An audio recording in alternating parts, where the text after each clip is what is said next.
So here's the kicker. The Scorpions had a #1 hit, Winds of Change. The winds of change. You don't remember the song. And it was the only song they did not write. And that song was the anthem when the wall came down, which happened literally. Oh, here you go. Did the CIA write a power ballad to bring down the USSR? Yep. What? Yep. Is that real? I think so. I don't remember that song. Can we play some of that song and cut it out, Jamie? Play it for us and cut it out. We'll cut this part out of the show, folks. Just go listen to Scorpions. What a shame, man. We could be psyoping more Germans. 1990. Yeah. Wow. Yeah. Yeah, it's a good fucking song. Yeah. A CIA writes hits, baby. That's crazy. The CIA wrote a banger. A huge banger. And here's the funniest part. So when the wall comes down, this is #1. Like, it was 1990. Right. And I can't remember. I think they might have been phonetically singing along with it in Lennon Stadium when we were there, because it was a #1 hit. It was everywhere, this song. So this is a year before the wall came down? It says the song was written after the concert, like in response to the concert. Okay, yeah, okay. There, I told you I don't have it all right. But But the CIA wrote it. The CIA wrote it. They probably had it in the archives. Oh, my God. The funniest thing was, so huge in Europe at the time was Baywatch. You know the whole. Sure. Have you ever had Hasselhoff on? No. There's a funny guy. This guy, he was on Fear Factor. Oh, he did Celebrity Fear Did you like Factor. him? He's a nice guy. I mean, I've met him a couple times. He had to go to the bathroom a lot at the time, but whatever. MTV Beach House, like. His manager would be like, David, I think you need to go to the bathroom to get some energy. Oh, yeah.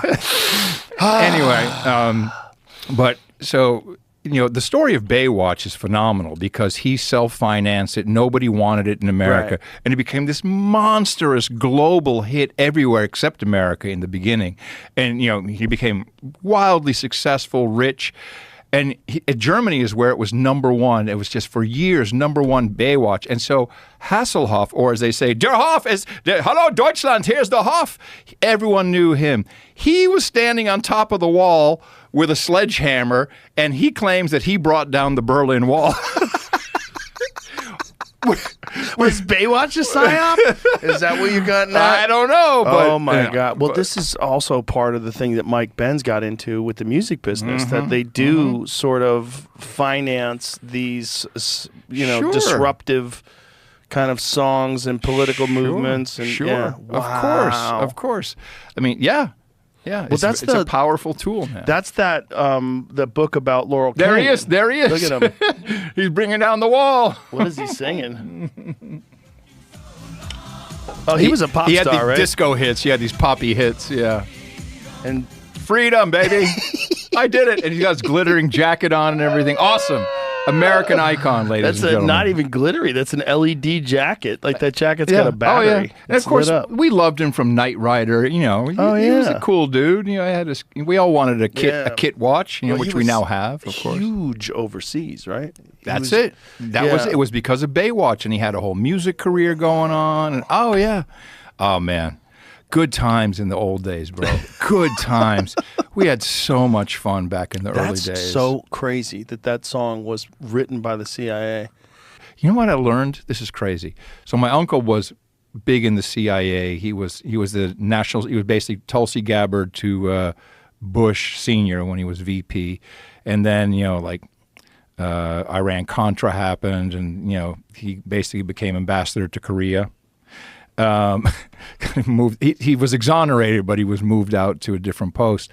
My aunt passed away a couple of years back, and when my cousin was doing her eulogy, she said Aunt Meg actually outranked Uncle Don in the CIA. She ran the Russia desk, spoke fluent Russian, but had promised never to tell anybody, not even her own kids.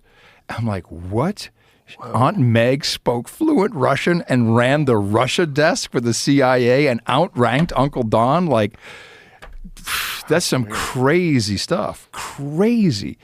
And all those folks, they remember Russia as the real bad guys. I mean, I went to this is my own USAID story. So in 1988, I think it was, we had the Moscow Music Peace Festival. Do you remember that? No. And this is before the wall came down, and it was, I was the only MTV person who went. We went on at 727 from Newark. It was Ozzy Osbourne, basically Black Sabbath. It was Bon Jovi, Motley Crue, Skid Row. We stopped in Germany to pick up the Scorpions. What was that flight like? Dude. So, dude, this, you'll love this. Look at you guys. Oh, yeah, there you go. Wow. So the Well, reason you're filming things even back then. So the reason this happened was, Look at you. yeah, there you go.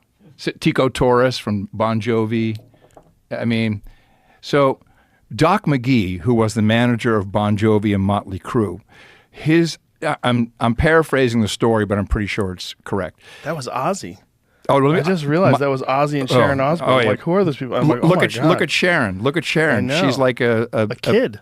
And like a British housefrau, nice roly-poly. She's not no O-face for her.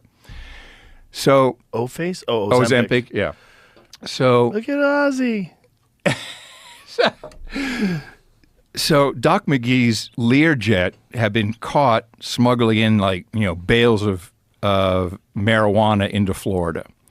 And his get out of jail free card was he was supposed to organize an anti-drug and alcohol concert in Moscow. Ooh. Right. So this is where I'm pretty sure USAID came into it and the CIA. And so this was supposed to be a complete drug-free, alcohol-free. We're all going to go there. We're going to do a huge one-night concert. We're there for a week. On the plane, Ozzy is so drunk. He's so drunk. So we're in the back there, and he's at the lavatory mid plane, and it's someone else is in there, and he's like, Cher, and she's like, oh, Ozzy, and he pees his pants right there in the aisle. I'm like, holy crap. Ozzy peed his pants. Sharon. So this was a wild trip. And I got a briefing beforehand by some dudes in suits. This is '88, so I wasn't really thinking USAID, CIA, and they're like, here's the deal, you're going to be there. Do not talk to any women. Don't go to any hookers. Do not take any hookers to your room. They're all going to be KGB, and you don't want any part of this. And there's going to be our people are going to be watching you. And just make sure hookers. KGB hookers. We actually did go to the hooker boat, which was pretty wild. There was a boat? Yeah, they had a prostitute boat. The ugliest hookers in the world is like, nah, no one's going to. Pirates. We all kind of went to go check them out.